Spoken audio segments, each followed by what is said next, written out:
भगवान बुद्ध ने चर्चा के विषय के अनुमान किया और वे भी वहां पहुंचे तथा बिछे आसन पर बैठे। वहां बैठने पर उन्होंने पूछा, बातचीत का विषय क्या है? चर्चा किस विषय की हो रही है? उन्होंने तथागत को सारी बात बता दी। तब तथागत ने कहा, भिक्षुओं, यदि कोई मेरी निंदा करे, धम्म की निंदा करे अथवा संघ की निंदा करे, तो इसका तुम्हें बुरा नहीं मानना चाहिए। इससे तुम्हारे हृदय में जलन नहीं होनी चाहिए, इससे तुम्हें क्रोध नहीं आना। यदि तुम इस कारण क्रोध को अपने मन में स्थान दोगे तो इससे तुम्हारी ही हानि है। यदि जब कोई बुद्ध, धम्म या संघ की निंदा करे और तुम उससे क्रोधित तथा उद्विग्न हो जाओ, तो क्या तुम इसका विचार कर सकोगे कि उसने जो कुछ कहा है वह ठीक कहा है या नहीं? भगवान, हम विचार नहीं कर सकेंगे। लेकिन जब दूसरे लोग मेरी निंदा करें, धम्म की निंदा करें, संघ की निंदा करें, तो जो बात अयथार्थ हो उसे तुम्हें अयथार्थ कहना चाहिए। तुम्हें बता देना चाहिए कि अमुक कारण से यह बात ऐसी नहीं है, यह बात हम में नहीं पाई जाती, यह बात हम में नहीं होती। लेकिन दूसरे लोग मेरी प्रशंसा भी कर सकते हैं, धम्म की प्रशंसा भी कर सकते हैं, संघ की प्रशंसा भी कर सकते हैं। तुम पूछोगे कि वे क्या कहकर मेरी प्रशंसा कर सकते हैं? कोई कह सकता है कि श्रमण गौतम प्राणी हिंसा का त्याग कर जीव हिंसा से विरत रहते हैं। उन्होंने दंड और तलवार का सर्वथा त्याग कर दिया है। वह कठोर व्यवहार से विरत है। वह करुणा की मूर्ति है। उसमें सभी प्राणियों के प्रति दया है।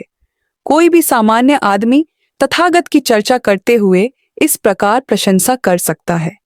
अथवा वह कह सकता है कि श्रमण गौतम अदिन्नादान, चोरी से विरत हो, जो उसको नहीं है उसे लेने की इच्छा से रहित हो विहार करता है। जो दिया जाता है उसे ही वह ग्रहण करता है। उसे अपनी आवश्यकताओं की पूर्ति का विश्वास है। वह अपना जीवन हृदय की स्वच्छता और पवित्रता से व्यतीत करता है। अथवा वह कह सकता है कि श्रमण गौतम अब्रह्मचार्य से विरत हो, ब्रह्मचार्य युक्त हो विहार करता है। वह अपने आप को मैथुन धर्म से, हीन धर्म से बहुत दूर दूर रखता है। अथवा वह कह सकता है कि श्रमण गौतम मिथ्या भाषण का त्याग कर मृषावाद से दूर दूर रहता है। वह सत्य ही बोलता है, वह सत्य से नहीं हटता है, वह विश्वसनीय है, वह कभी अपने वचन को भंग नहीं करता। अथवा वह कह सकता है कि श्रमण गौतम अपने आप को किसी की झूठी निंदा से सुनकर यहाँ के लोगों से दूर दूर रखता है। वह यहाँ झगड़ा लगाने के लिए उस बात को वहां नहीं कहता और यहाँ सुनकर वहां के लोगों से झगड़ा लगाने के लिए उस बात को यहाँ नहीं कहता। इस प्रकार वह झगड़ने वालों का मेल कराने वाला है, मित्रों की मैत्री बढ़ाने वाला है, शांति का प्रशंसक है, शांति के लिए प्रयत्नशील रहता है तथा ऐसे ही शब्दों का व्यवहार करता है जिससे शांति की स्थापना हो। अथवा वह कह सकता है कि श्रमण गौतम कटु शब्दों का त्याग कर कठोर वाणी से दूर दूर रहता है। जो वाणी निर्दोष होती है, जो वाणी कर्ण प्रिय होती है, जो वाणी अच्छी लगने वाली होती है, जो वाणी हृदय को आकर्षित करने वाली होती है, शिष्ट होती है, लोगों को खुश करती है, लोगों का मन हर लेती है, ऐसी ही वाणी बोलता है। अथवा वह कह सकता है कि श्रमण गौतम व्यर्थ बातचीत का त्याग कर बेकार बातचीत से दूर दूर रहता है। वह समयानुसार बोलता है, वह यथार्थ बात बोलता है, उसकी वाणी अर्थ भरी होती है, धार्मिक होती है, विनयानुकूल होती है। वह समय पर बोलता है, ऐसी वाणी बोलता है जो दिल में घर बना लेती है। उदाहरण सहित बोलता है, जितना बोलना आवश्यक हो उतना ही बोलता है। अथवा वह कह सकता है कि श्रमण गौतम बीजों या पौधों की हानि करने से अपने आप को दूर दूर रखता है। वह केवल एक बार ही भोजन ग्रहण करता है। वह रात को भोजन ग्रहण नहीं करता, वह अपराह्न में भोजन ग्रहण करने से विरत रहता है। वह नृत्य गीत और वादित युक्त खेल तमाशों को देखने से विरत रहता है। वह माला, सुगंधियों तथा लेपों से अपने आप को अलंकृत करने तथा सजाने से विरत रहता है। वह ऊंची ऊंची महान शैयाओं का उपयोग नहीं करता। वह चांदी सोना स्वीकार नहीं करता। वह कच्चा अन्न स्वीकार नहीं करता। वह स्त्रियों या लड़कियों को स्वीकार नहीं करता। वह दास दासियों को स्वीकार नहीं करता। वह भेड़ बकरियों को स्वीकार नहीं करता। वह मुर्गे मुर्गियों तथा सुअरों को स्वीकार नहीं करता। वह हाथियों, गाय बैलों, घोड़ों तथा घोड़ियों को स्वीकार नहीं करता। वह ऊसर या बोई हुई जमीन को स्वीकार नहीं करता। वह शादी कराने आदि में मध्यस्थ बनना स्वीकार नहीं करता। वह खरीदना बेचना स्वीकार नहीं करता। वह तराजू या बटखरों से किसी को ठगना स्वीकार नहीं करता। वह रिश्वत, वंचना और ठगी के टेढ़े मेढ़े रास्तों से बचता है। वह किसी का अंग भंग करने, किसी को मार डालने, किसी को बांध डालने, किसी को लूट लेने, किसी की हिंसा करने से विरत रहता है।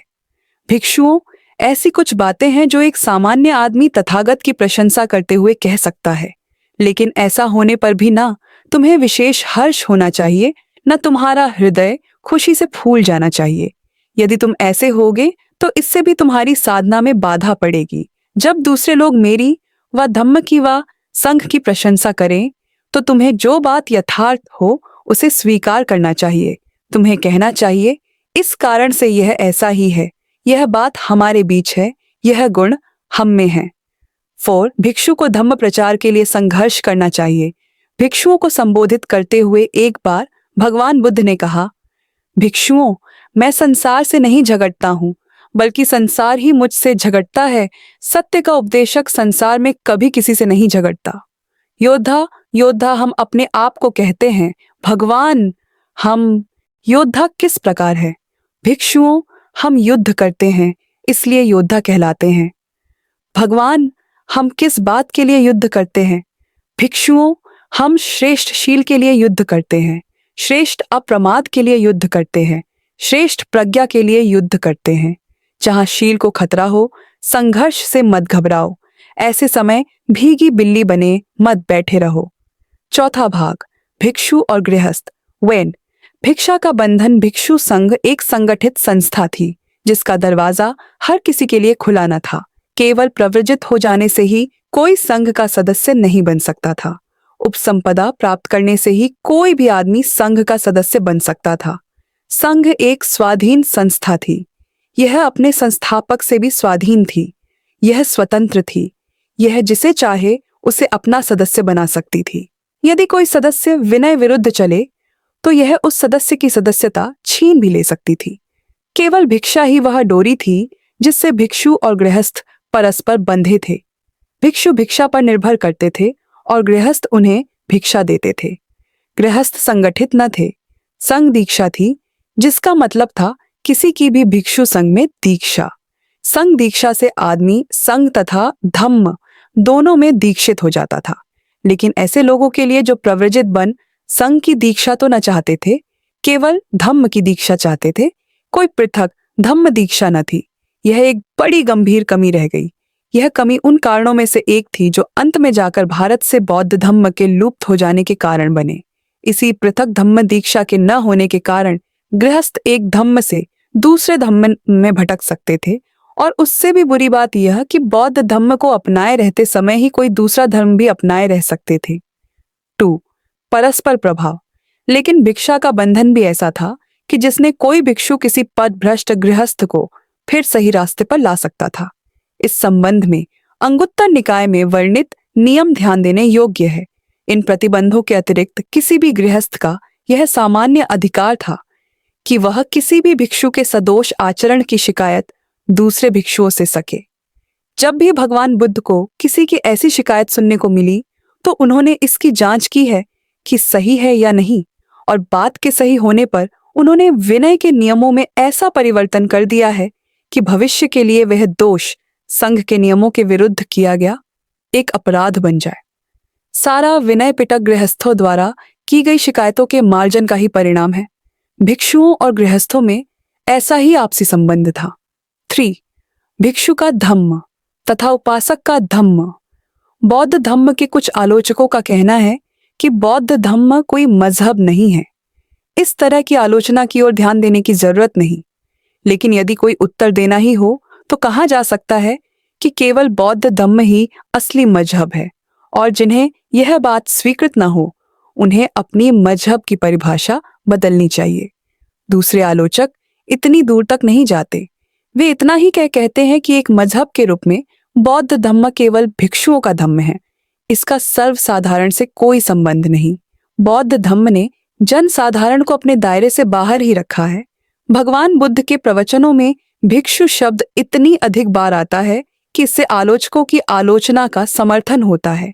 इसीलिए यह आवश्यक है कि इस बात को स्पष्ट कर दिया जाए क्या भिक्षुओं और गृहस्थों के लिए धम्म एक ही है, अथवा धम्म का कोई एक ऐसा भाग भी है जो भिक्षुओं के लिए ही है और गृहस्थों के लिए नहीं?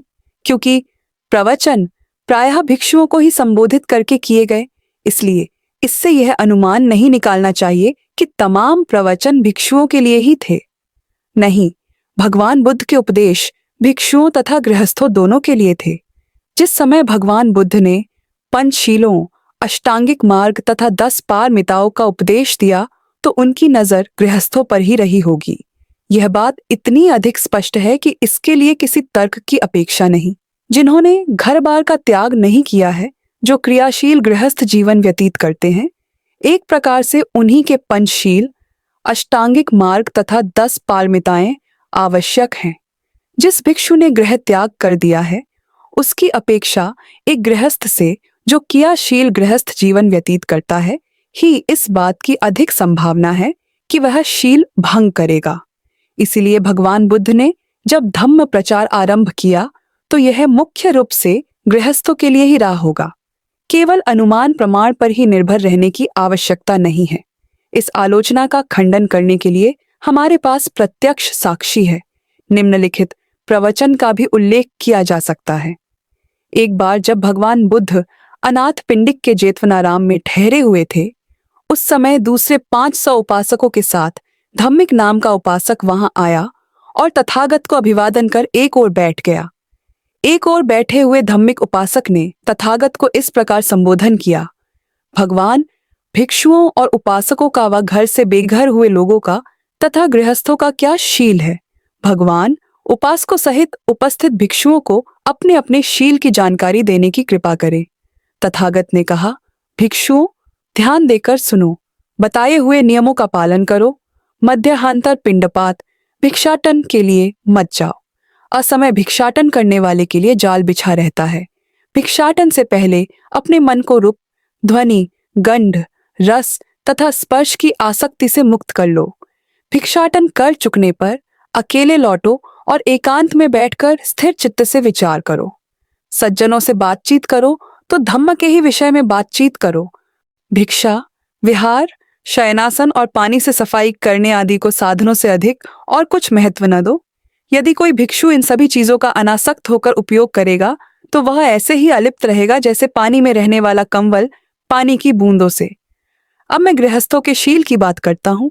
उनसे मुझे कहना है, किसी प्राणी की हत्या न करो, किसी की जान न लो, न किसी की जान लिए जाने का समर्थन करो। सबल हो व दुर्बल हो, कैसा भी कोई प्राणी हो, किसी की हिंसा न करो। सभी प्राणियों से प्रेम करो। किसी गृहस्थ को जानबूझकर न चोरी करनी चाहिए, न करानी चाहिए। दिया ही हुआ ग्रहण करना चाहिए। व्यभिचार को वह आग का गढ़ा समझे, पर स्त्री गमन से दूर रहे। चाहे कोई सभा हो और चाहे कचहरी हो, उसे चाहिए कि वह असत्य को प्रोत्साहन न दे, उसे असत्य का त्याग कर देना चाहिए। इस नियम का पालन करे। शराब न पिए, किसी को शराब न पिलाए, शराब पीने का समर्थन न करे। इस बात का विचार करे कि शराब आदमी को कितना पागल बना देती है। नशे में जीविका का कोई अच्छा साधन अपनाए। इस प्रकार जो गृहस्थ दृढ़तापूर्वक धम्म का पालन करेगा वह दिव्य लोक को प्राप्त होगा। इससे यह स्पष्ट हो जाता है कि भिक्षुओं और गृहस्थों का धम्म एक ही था।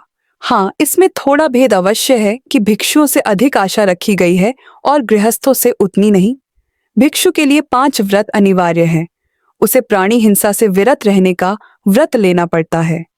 उसे अदिन्नादान से, अर्थात जो चीज उसे नहीं दी गई है उसके न लेने का व्रत ग्रहण करना पड़ता है। उसे कभी भी झूठ न बोलने का व्रत लेना पड़ता है। उसे यह व्रत लेना होता है कि वह किसी भी स्त्री से काम संसर्ग नहीं रखेगा। उसे यह व्रत लेना होता है कि वह कभी किसी नशीले पदार्थ को ग्रहण नहीं करेगा। यूं ये सभी नियम गृहस्थ पर भी लागू होते ही है। भेद इतना है कि भिक्षु के लिए वे अनुल्लंघनीय व्रत हैं, किंतु गृहस्थ के लिए वे स्वेच्छा से ग्रहण किए गए शील हैं। 2 और भी ध्यान देने लायक भेद है। एक भिक्षु निजी संपत्ति नहीं रख सकता, एक गृहस्थ रख सकता है। एक भिक्षु परिनिर्वाण में प्रवेश पाने के लिए भी स्वतंत्र है, एक गृहस्थ के लिए निर्वाण पर्याप्त है। एक भिक्षु और गृहस्थ में यही समानताएं और असमानताएं हैं, लेकिन धम्म दोनों का एक ही है। 5वां भाग, गृहस्थों के जीवन नियम विनय।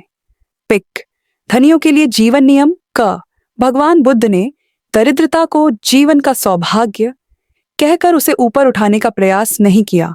न उन्होंने गरीबों को यही कहा कि तुम ही संतुष्ट रहो क्योंकि तुम सारी पृथ्वी के उत्तराधिकारी हो, बल्कि इसके विरुद्ध उन्होंने धन का स्वागत किया। जिस बात पर उन्होंने जोर दिया वह यह थी कि धन पर भी जीवन मर्यादा का अंकुश लगा रहना चाहिए। ख, एक बार जहां भगवान बुद्ध विराजमान थे वही अनाथ पिंडिक पहुंचा।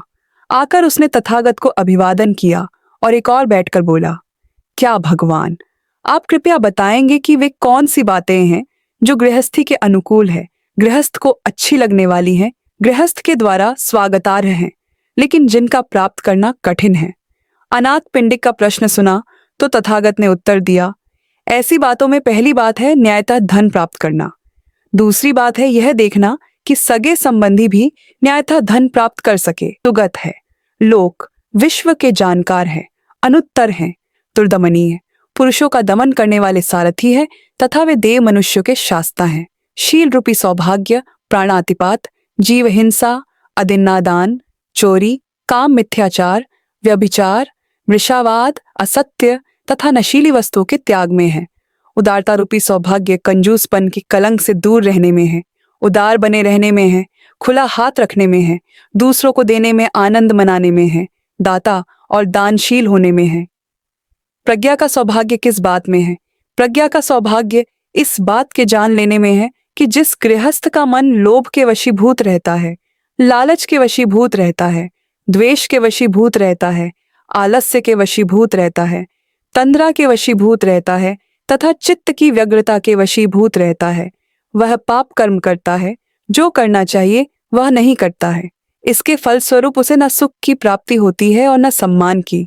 लोभ, लालच, द्वेष, आलस्य, तंद्रा, चित्त की अस्थिरता तथा संशयालुपन, ये सब चित्त के धब्बे हैं। जो गृहस्थ अपने चित्त को इन धब्बों से मुक्त कर लेता है वह बहुल प्रज्ञ हो जाता है, पृथुल प्रज्ञ हो जाता है, उसकी बुद्धि निर्मल हो जाती है, वह पूर्ण ज्ञानी हो जाता है। इस प्रकार न्यायत बड़े परिश्रम से, बाहुबल से, पसीना बहाकर जो धन कमाता है वह बड़ा सौभाग्य है। ऐसा गृहस्थ अपने आप को सुखी और आनंदित करता है तथा आनंद मग्न रहता है। वह अपने माता पिता, अपने स्त्री बच्चों, अपने नौकरों और कमकरों तथा अपने यार दोस्तों को सुखी और आनंदित करता है तथा सभी को आनंद मग्न रखता है। 2. गृहस्थ के जीवन के लिए नियम। इस विषय में भगवान बुद्ध के विचार उस सुत्तंत में आ गए हैं जो श्रुगाल को दिया गया उपदेश के नाम से प्रसिद्ध है। उस समय भगवान बुद्ध राजगृह वेलुवन में कलंदक निवाप में विहार करते थे। अब उस समय गृहपति पुत्र तरुण श्रुगाल समय से उठा और राजगृह से बाहर जाकर गीले केश, गीले वस्त्र दोनों हाथ ऊपर उठाकर जोड़े हुए पृथ्वी और आकाश की सभी दिशाओं को नमस्कार करने लगा। पूर्व, पश्चिम, उत्तर, दक्षिण तथा ऊपर और नीचे उस दिन तथागत समय रहते ही चीवर पहन, पात्र तथा चीवर ले राजगृह में भिक्षाटन के लिए निकले। उन्होंने तरुण श्रुगाल को इस प्रकार नमस्कार करते हुए देखा। पूछा, तू इस प्रकार पृथ्वी और आकाश की सभी दिशाओं की पूजा क्यों कर रहा है? मरते समय मेरे पिता ने कहा था कि पृथ्वी और आकाश की सभी दिशाओं की पूजा करना। इसलिए भगवान, अपने पिता के वचनों के प्रति आदर होने के कारण मैं ऐसा कर रहा हूं। तथागत ने पूछा, लेकिन यह आदमी का सच्चा धम्म कैसे हो सकता है? श्रुगाल बोला, तो फिर आदमी का दूसरा और सच्चा धम्म क्या होगा? यदि कोई है तो भगवान की बड़ी कृपा होगी, यदि भगवान बताएं। तो तरुण गृहपति, मेरी बात ध्यान से सुनो, मैं बताता हूं। भगवान, बहुत अच्छा।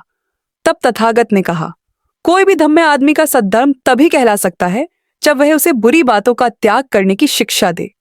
प्राणियों की हिंसा करना, चोरी, व्यभिचार तथा झूठ, ये 4 बुरी बातें हैं जिनका परित्याग करना चाहिए। श्रुगाल, यह बात तू जान ले कि पाप कर्म पक्षपात, शत्रुता तथा भय के कारण किए जाते हैं। यदि आदमी इनसे मुक्त हो तो वह कोई पाप कर्म न करेगा। कोई भी धम्म आदमी का धम्म तभी हो सकता है जब वह उसे अपने धन को बर्बाद करने की शिक्षा न दे। आदमी का पैसा शराब पीने की आदत पड़ जाने से बर्बाद होता है, अनुचित समय पर रात को बाजारों में घूमने से बर्बाद होता है, मेले तमाशे देखते फिरने से बर्बाद होता है, जुए की आदत पड़ जाने से बर्बाद होता है, कुसंगति में पड़ जाने से बर्बाद होता है और आलसी बन जाने से बर्बाद होता है। श्रुगाल, शराब की लत पड़ जाने से 6 हानियां हैं। 1 धन की हानि, 2 कलह होना, 3 रोग की संभावना, 4 दुश्चरित्रता, 5 भद्दी नग्नता तथा 6 बुद्धि की हानि। अनुचित समय पर रात को बाजारों में घूमने की 6 हानियां हैं। 1 वह स्वयं आरक्षित होता है। 2 उसके स्त्री बच्चे आरक्षित होते हैं। 3 उसकी संपत्ति आरक्षित रहती है।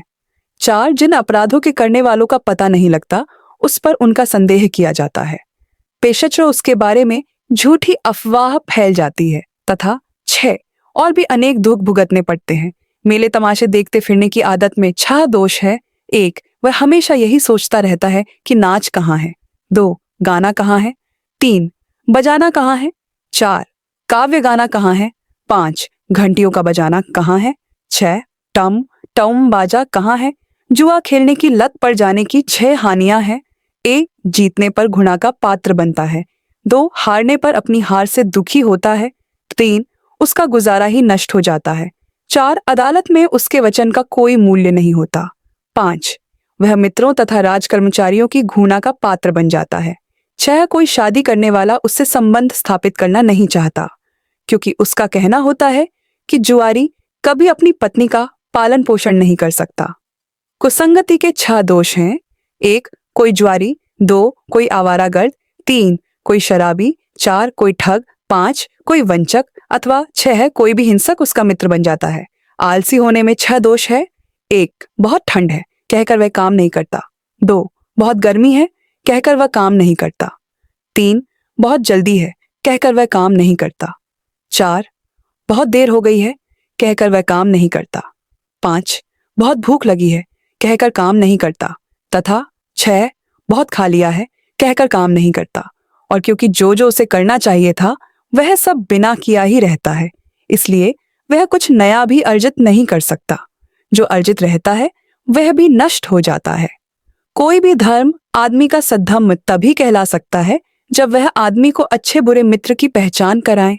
4 जनों को मित्र के रूप में शत्रु समझना चाहिए। 1 जो लोभी हो, 2 जो कहता हो लेकिन करता ना हो, 3 जो खुशामदी हो, 4 जो फजूल खर्ची का साथी हो। इनमें से प्रथम को इसलिए मित्र के रूप में शत्रु समझना चाहिए क्योंकि वह लोभी होता है, वह देता कम है और मांगता अधिक है।